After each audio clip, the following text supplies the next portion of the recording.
Eu sou neuroradiologista, então eu vou focar na parte da imagem. Vocês vão ver que vai ser uma aula bem prática e rápida. Por quê? Porque é assim que tem que ser. A radiologia no AVC agudo tem que ser rápido, não pode ser um fator dentro da toda a cascata que a gente sabe que já não é fácil aqui no nosso meio, de impeditivo de a gente perder tempo no tratamento. Só antes de começar, fantástica a sua aula, esse negócio de custo, preço. Vou falar um negócio para vocês. Ou o médico muda o mindset e aprende a falar de dinheiro, de custo, ou a gente está ferrado. Porque isso ferra toda a cadeia. A gente se forma, tem aquela coisa de o médico é monge, né? Não pode falar de dinheiro. É quase uma heresia falar de dinheiro, né? Ou a gente muda isso, ou pessoas não médicas vão continuar fazendo isso por nós. Tudo bem? Só um adendo aí. Como roteiro, a gente vai falar uma breve introdução, alguns stroke mimics, laudo radiológico, o que não pode faltar, alguns cenários e a gente vai concluir o tema. São vários os trabalhos robustos que a gente tem nesse sentido de como tratar o AVC, como tratar cada vez melhor o AVC. Trabalhos em revistas de impacto indiscutível, com pessoas renomadas também indiscutíveis, mas que se a gente for tentar estudar o AVC dessa forma, no meu entendimento, fica muito chato e perde o tesão. Então, tá vendo? É muito trabalho, é muito trial, é muito dado, é muita seleção de pacientes. Qual que é a minha ideia aqui? Tentar fazer isso da maneira mais fácil e prática possível, para ficar mais gostoso o entendimento e mais prático que a gente vai usar no dia a dia. Então, ou a gente torna as coisas simples, ou elas não são entendíveis. Se elas não são entendíveis, o que eu estou falando aqui para vocês vai se perder daqui meia hora e não vai ser reprodutível para os demais. De dica, eu tomei como tema essa edição da Neuroimaging Clinics of North America, que é de novembro, que é uma edição trimestral, é como se fosse um livrinho de um tema específico. E de novembro foi de AVC, então vale a pena dar uma olhada, tá bem? A ideia, então, é tornar o caminho assim, em radiologia do AVC, tá?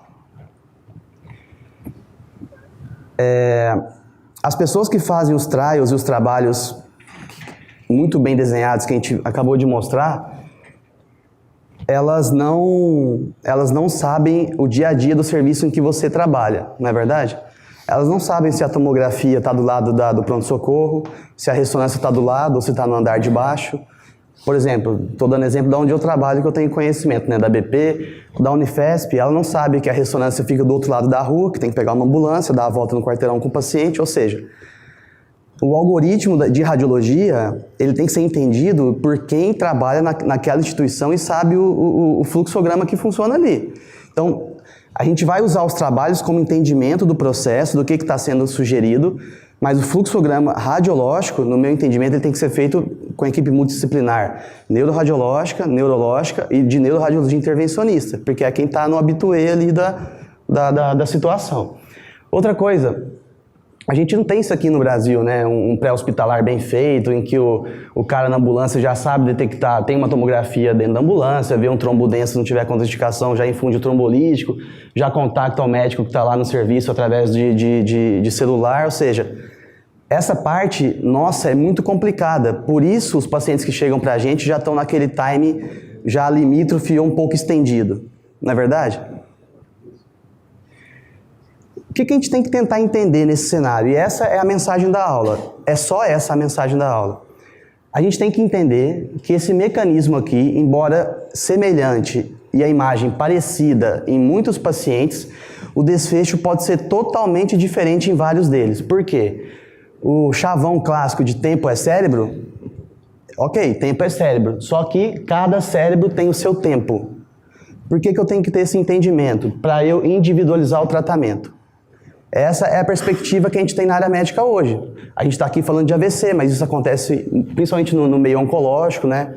Com terapias cada vez mais específicas, imunomoduladores, remédios bem mais selecionados.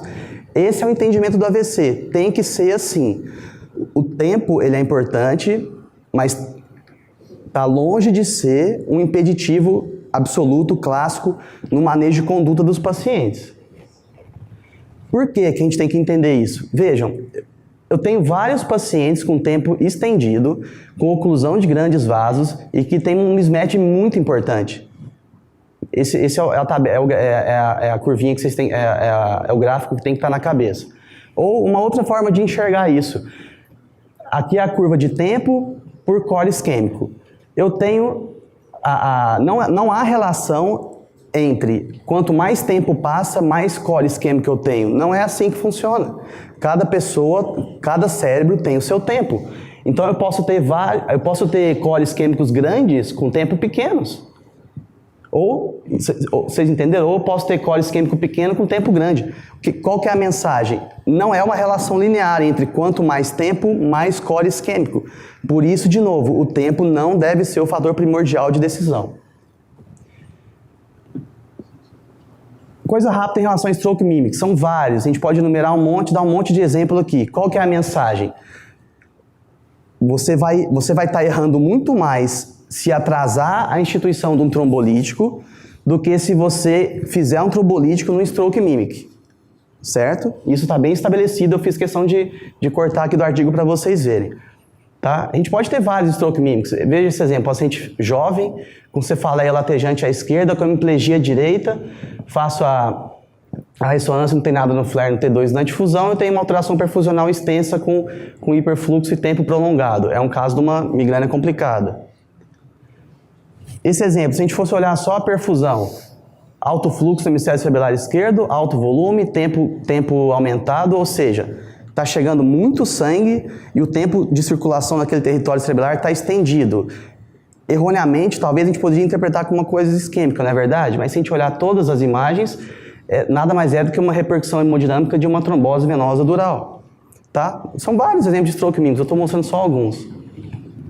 Olhem isso, a gente faz a perfusão, tem uma simetria perfusional, pura e simplesmente porque o paciente ficou torto na máquina. Tá? Então esse negócio de cuidado, olhar a perfusão de cara, ficar querendo interpretar a perfusão, não é assim que funciona. É igual quando, por exemplo, a gente vai fazer uma ultrassom de carótida, a primeira coisa é examinar o vaso no modo B, na escala de cinza, depois você joga o Doppler. Aqui é mais ou menos a mesma coisa, eu tenho que olhar todas as imagens da tomografia e da anjo e só depois interpretar a perfusão, tá bem? Outro exemplo, ó, o território carotídeo direito, cerebral anterior, médio, todo comprometido, com tempo alargado, fluxo baixo, mas o volume até um pouquinho maior do que do lado contralateral. Ou seja, eu tenho um fluxo bastante lentificado aqui e, por compensação, até um pouquinho mais de volume em relação ao outro lado. É um paciente que tem oclusão crônica da artéria carótida interna direita, não tem nada na difusão. Isso aqui nada mais é do que uma oligoemia por conta dessa oclusão crônica. O cérebro está acostumado com esse regime perfusional. A oligoemia é um status de hipoperfusão assintomático. Tudo bem? Olha que fantástico esse exemplo. Aqui são alguns aparelhos digitais que a gente pode ter de quantificar isso de uma maneira computadorizada. O mais conhecido e difundido é o Rapid, em que ele já me dá o core isquêmico e a penumbra. Perfeito, né? Só que isso tudo nada mais é do que uma área sequelar de encefalomalacia barra gliose, ou seja, não tem nada a ver com o contexto de AVC agudo. Tá? Então, cuidado na avaliação. Não é tão simples assim. Quando eu escrevo o que não pode faltar no laudo radiológico, o que eu quero dizer? Que se essas informações que eu for falar aqui não estiverem no relatório, vocês vão descer lá no grupo da radiologia e vão discutir com eles, porque isso tem que estar otimizado, isso tem que estar muito bem discriminado no relatório, de uma forma rápida e estruturada. Para quê? Para não perder tempo. Tá? Então, de cara, a gente tem que excluir as isquemias malignas, hemorragias tanto parenquimatosas quanto extraaxiais. Esse é o clássico. Se vocês cronometrarem isso aí que eu tô mostrando, não dá 30 segundos. Que é a sugestão, como sugestão, entendam, não tem verdade absoluta, é uma sugestão minha, de como pode ser um laudo normal estruturado. Tá? Eu vou negar sangue, eu vou negar alterações parenquimatosas, eu vou falar do mapa perfusional. E vou negar se tem oclusão ou estenose significativa de grandes vasos. Não dá 30 segundos fazer isso aqui. Não dá 2 minutos, não pode dar muito tempo. Não pode ser um fator impeditivo na cascata do paciente. Tá? Em um laudo não sendo normal, em um laudo alterado, quais informações tem que conter no relatório? O aspects, que eu vou fazer uma avaliação do parênquima, O trombo, que é para eu estudar a macrovasculatura, as colaterais, para eu ter uma noção da microvasculatura, e a perfusão, vocês podem ver que está entre aspas aqui, vocês vão entender por quê, para eu estudar a hemodinâmica. Isso não pode faltar no laudo, certo? Talvez o que pudesse faltar aqui é o esteto, né? Não sei por que na foto eles colocam o esteto. Mas várias fotos têm o esteto aqui. Então vamos lá. Não tem problema, você não sabe o que é isso. Pessoal, Aspex. Eu vejo isso muito na prática, a pessoa ficar muito preocupada em falar o Aspex. O Aspex é 7, é 8, é 6. Será que isso faz tanta diferença? Sabe? Será que isso vai mudar tanta a conduta? O Aspex, ele é um dos critérios, tem vários para a gente estudar. Então, todo mundo, aqui é mais para a gente que é radiologista, né? Espessura de corte 5 milímetros, ajustar a janela mais ou menos para 40 unidades Hounsfield. Eu vou dividir em compartimento gangliônico e supragangliônico. E eu só vou valorizar perda de distinção branco-cinzenta. A gente não valoriza apagamento de sulcos por um motivo simples. Os sulcos são assimétricos. Nem sempre de um lado é igual ao do outro. Vocês conseguem me enumerar pelo menos umas 3, 4 falhas do Aspex? Vocês já pararam? Extensão do infarto? Por exemplo, é mais a cerebral média, né? Dos outros territórios a gente não consegue contemplar. Mas, por exemplo, vocês acham justo dar o mesmo ponto no Aspex de um território comprometido, por exemplo, de região perirrolândica, um hemisfério dominante esquerdo em relação ao direito? Aqui é a mesma pontuação, não tem essa. Será que isso é tão certo assim? Um Aspex comprometido que pegou o opérculo frontal, a área de Broca, ou pegou a área de Wernicke, é a mesma pontuação do outro lado. Então vejam, tem várias nuances do Aspex. Tá? Mas aí, eu acho que a intenção foi, na época, ter feito um modelo para qual seguro seria fazer a trocadilha. Perfeito. É mais uma questão de volume de cérebro e eloquência. Perfeito. Mas você tem razão que não talvez a gente tivesse que ter mais a questão da eloquência, mas isso talvez seja mais importante quando começar com artérias pequenas. Perfeito. E aí a eloquência vai ser talvez o que vale mais a pena, não vamos. Não, você tá totalmente correto, é nessa linha mesmo. A ideia que eu estou querendo passar é que ele é importante, mas não é o único fator importante, tem várias outras variáveis, né? Olha que coisa mais simples de ser pensada. Concordância. Esse aqui é o meu chefe, né, o Dr. Lázaro, todo mundo conhece. Vocês acham que o Aspex dele vai ser igual ao Aspex dos fellows que estão aprendendo? Eu posso somar os 3 aqui, fazer um triplo cego. Vocês acham que vai ser o mesmo Aspex? Não. Quem é que vai estar de plantão à noite avaliando o Aspex? Sou eu que estou falando? É o Lázaro? É a doutora Cris? Não, vai ser o residente que está em formação. É extremamente difícil, é sutil. E por que não são as outras pessoas que vão avaliar? Porque é caro. De novo, custo-benefício. É caro, né? Ou, vou dar outro exemplo. A mesma pessoa olhando numa segunda-feira de manhã com 30 mil exames para laudar, ou o cara que está descansadão, cheio de gás para dar o laudo, com a cabeça boa. Você já acha que o Aspex vai ser igual? Não vai.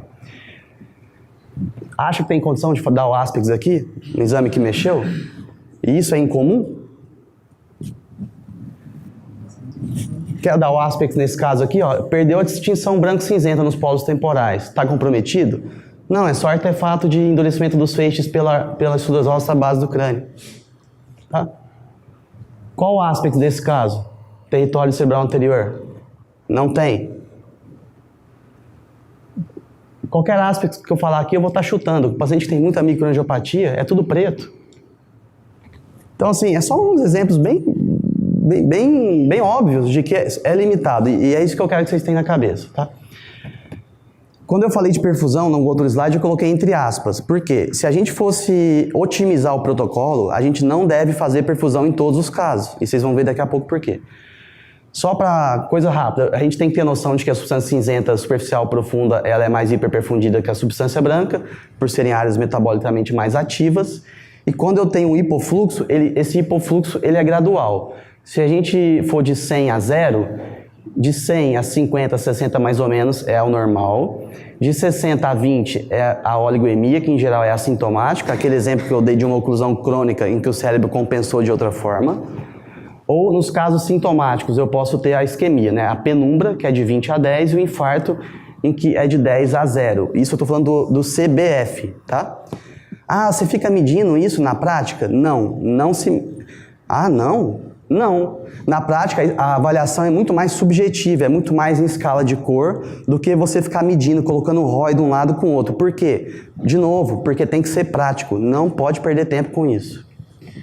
Então vamos lá, eu tenho estado de homeostase com fluxo constante, volume constante e o tempo de trânsito médio constante. O vaso entope. O que acontece? Imediatamente o fluxo cai.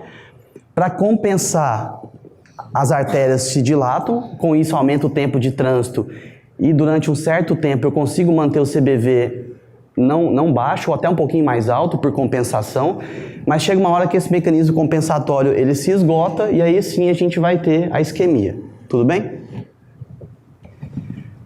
Então, basicamente são 3 mapas que a gente olha.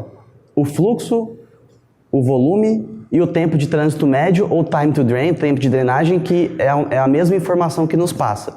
Ou seja, o fluxo está lento. Primeira coisa, eu vou olhar esses dois. Então, eu vou olhar o fluxo e vou olhar esses dois. O fluxo está reduzido e o tempo está aumentado, certo? Eu tenho uma circulação lenta. Isso é penumbra ou isso é infarto? Qual o próximo passo? Eu vou olhar o volume. Por quê? Se o volume estiver normal, ou seja, isso aqui está compensado, eu tenho uma penumbra. Se o volume estiver baixo, baixo é mais perto da escala de roxo ou azulzinho aqui no mapa. É o core. Simples assim? É. Tem alguma medida de ROI aqui? Não. Tá? É assim que tem que ser rápido. O que eu tenho que falar de trombo no laudo? Eu tenho que primeiro ver se ele existe ou não. Ele existindo, aonde que está, quanto ele mede, qual é a densidade. Por quê? Para ver se o intervencionista vai ter condição de acessar o trombo. Então eu vou falar onde é que está, quanto ele mede. Em geral, o número-chave é 7, 8 milímetros, que é o que os trabalhos trazem, de qual vai ser mais eficaz a intervenção, principalmente a atuação do trombolítico e a atenuação do trombo. O que eu quero dizer com a atenuação? Na tomografia, se ele é mais branco ou se ele é mais preto. Quanto mais branco ele for, mais células vermelhas eu tenho. Quanto menos branco, ou seja, mais escurinho ele for, menos células vermelhas eu tenho. O que interessa essa informação?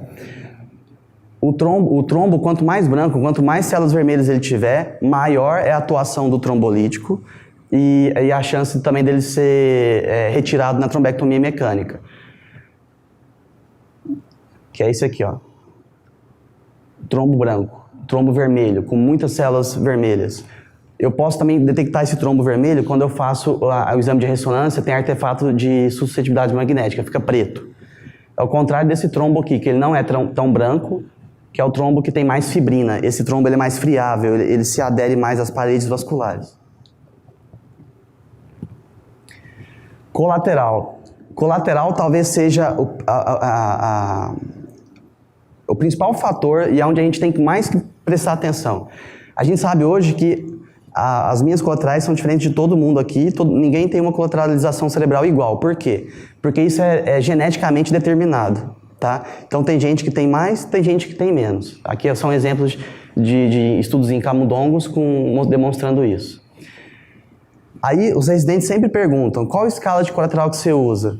Tem MITEF, MAS, TAM? Esquece epônimo, isso aqui é só para ajudar a gente. Você vai usar qual escala? Você vai usar a sua escala, que não tem pouco, tem igual, tem muito. Simples assim? Simples assim. Por quê? Porque tem que ser rápido. Eu já falei isso quantas vezes? Algumas, vou falar isso. Tá bom, gente? Então tem que ser rápido. Escala 0, não tem nada. 1, tem um pouquinho. 2, tem igual. E 3, tem mais do que do outro lado. Tudo bem? Então no laudo tem que ter essa informação. Vamos ver se a gente aprendeu. Paciente 1, 2, 3. Essa escala seria... Vou voltar. Ausente, menor ou igual. Vamos lá. Escala 1... 2 e 3. Eu falei que são 3 pacientes diferentes, né?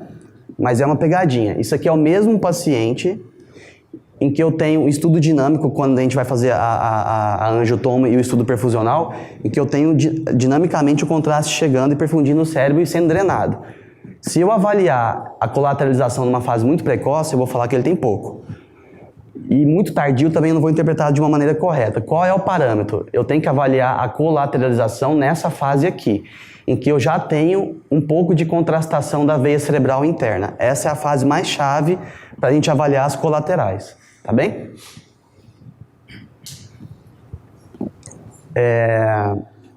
Agora a gente vai falar da parte de cenários, que é aquela mensagem que eu falei para vocês. Quem conhece o serviço que você está é você. Então, é a sua equipe que tem que ajustar o protocolo. Eu peguei daquela referência que eu mostrei para vocês no início e eu fiz algumas modificações justamente para a nossa realidade. Vejam, o paciente tem, eu sei o tempo do ictus, é menos de 6 horas. Isso está bem estabelecido na literatura, a eficácia da trombectomia mecânica, certo? Certo. Qual o meio mais simples que a gente tem de avaliar isso e mais disponível nos hospitais que a gente trabalha? É a tomografia. Então vamos lá. Eu fiz a tomografia, não tem sangue e o Aspex é bom. Vejam que eu estou falando que o Aspex é bom. Eu não vou falar em número, se é 7, se é 6, se é 5. É um Aspex bom, não tem sangue. Imediatamente, se não tiver contraindicação, já vai entrar o trombolítico venoso. Fiz a angiotomo, tem uma oclusão vascular proximal? Tem. Tem colateral boa? Tem. Vai para onde? Trombectomia mecânica. As colaterais não são tão boas, mas eu faço estudo perfusional ou levo ele para ressonância, tem mismatch, tem um core pequeno, vale a pena individualizar e tratar? Tudo bem? Vocês estão vendo perfusão em algum... Tirando aqui, vocês estão vendo nesse estudo, nessa parte inicial, eu falar de perfusão? Não. Por quê? Uma vez eu fiz a tomografia, não tem sangue, eu detectei uma oclusão vascular proximal, ou seja, essa oclusão é importante. E o Aspex, ele é bom, ele é alto, eu preciso fazer a perfusão para demonstrar que tem penumbra? Se eu tenho um vaso grande entupido e o cérebro, o Aspex é bom, é claro que tem penumbra. Tá? Não preciso fazer perfusão. Tudo bem?